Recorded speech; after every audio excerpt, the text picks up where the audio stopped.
Hoy vamos a ver el problema 19 de la guía 2. Nos dice, en un recipiente cerrado de 2 litros, termostatizado a 25 grados, se colocan 100 mililitros de agua y se hace burbujear lentamente aire a través del agua.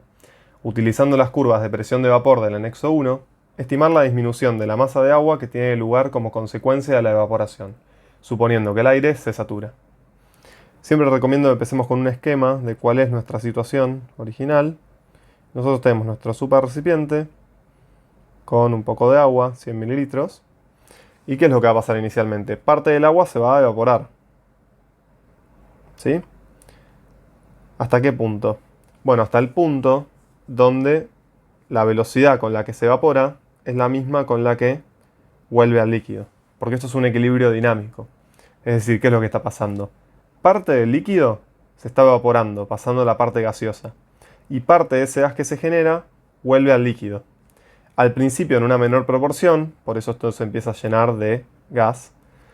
Pero luego, en algún momento, se dice que llega al equilibrio. Y eso es cuando el aire se satura. Es decir, cuando ya no puede contener más agua de la que está conteniendo. Y eso depende fuertemente de la temperatura. Entonces, los datos que nos dice el problema es que el volumen del recipiente es 2 litros, pusimos 100 mililitros de agua y la temperatura es 25 grados. Entonces, las tablas del anexo 1 son estas de acá. Esto es el anexo 1, está al final de la guía. Y tienen una tabla que les dice la temperatura y la presión de vapor. Recordemos, la presión de vapor es la presión que tiene que ejercer este gas, el que se está apareciendo acá, para que el agua esté en equilibrio con su fase líquida. Es decir, que el vapor y el líquido estén en equilibrio. Eso sucede cuando el aire se satura. Bien. ¿Cómo se usa esta tabla? Lo que hacemos es buscar a la temperatura a la que estamos, que en este caso es 25 grados, y obviamente nos vamos a parar en la columna de presión de vapor del agua. La del etanol será para otros problemas. Entonces, el dato que buscamos es este de acá, 25 grados, y nos dice que la presión es 23,8 torr, o milímetros de mercurio. Para eso vamos a tener que hacer una conversión después a atmósferas. ¿Por qué? Porque si nosotros sabemos la presión que ejerce este gas, tenemos el volumen y la temperatura, podemos determinar el número de moles que hay acá.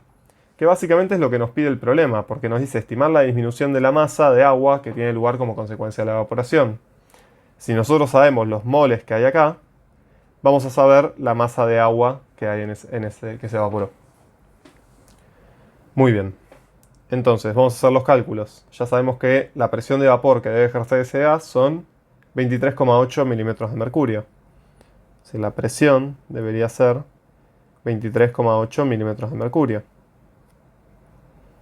De vuelta, esta es la presión que alcanza el gas cuando el aire se satura. Es decir, inicialmente la presión, si estaba el recipiente vacío, sería en teoría 0. A medida que se empieza a evaporar el agua, esta presión empieza a subir, porque empieza a haber agua gaseosa en este espacio. Entonces la presión sube. ¿Hasta qué punto sube? Si estamos a 25 grados, hasta 23,8 milímetros de mercurio. ¿Sí? Recordemos, esos datos salen del anexo 1, de esta tabla de presiones de vapor. Bien, ya con esto podemos hacer cálculos. Esto de acá es igual a 0,0313 atmósferas. ¿Sí? Es una conversión de unidades simplemente. Y ahora lo que vamos a usar es la ecuación de gas ideal, que es la que nos relaciona el volumen, temperatura, presión y número de moles. Sabemos que es presión por volumen es igual a número de moles por la constante por la temperatura. Recuerden que la temperatura va en Kelvin, así que sería 25 grados pasado a Kelvin. Entonces 298 Kelvin. R ya sabemos que es 0,082 atmósfera litro sobre mol Kelvin. Luego el número de moles es lo que queremos averiguar. Esta va a ser nuestra incógnita. Volumen, tengan cuidado acá, que si bien el volumen del recipiente es 2 litros, 100 mililitros de agua líquida, hay 100 mililitros que los está ocupando el agua líquida. Entonces, en teoría, nuestro volumen sería 1,9 litros, porque vamos a asumir que no se evapora tanta agua. Esto es una hipótesis que después al final del problema vamos a tener que comprobar. Es decir, una vez que yo determino el número de moles, tengo que revisar que efectivamente sea poco la cantidad de agua que se evaporó. También podría pasar que se evaporaron 200 mililitros, que nos hace resultado de la cuenta. Acá no hay que entrar en pánico y hay que acordarse que teníamos 100 mililitros de agua. Entonces lo que quiere decir es que el agua se evaporó completamente, ya que las condiciones lo permitían. Vamos a resolver este caso, entonces ya tenemos todos los datos escritos. El número de moles, si hacemos la cuenta despejando de ahí, nos da 2,434 por 10 a la menos 3 moles. Como nos pedía la masa de agua que se evaporaba, hacemos un pasaje a masa. Decimos que un mol de agua pesa 18 gramos. Entonces, esta cantidad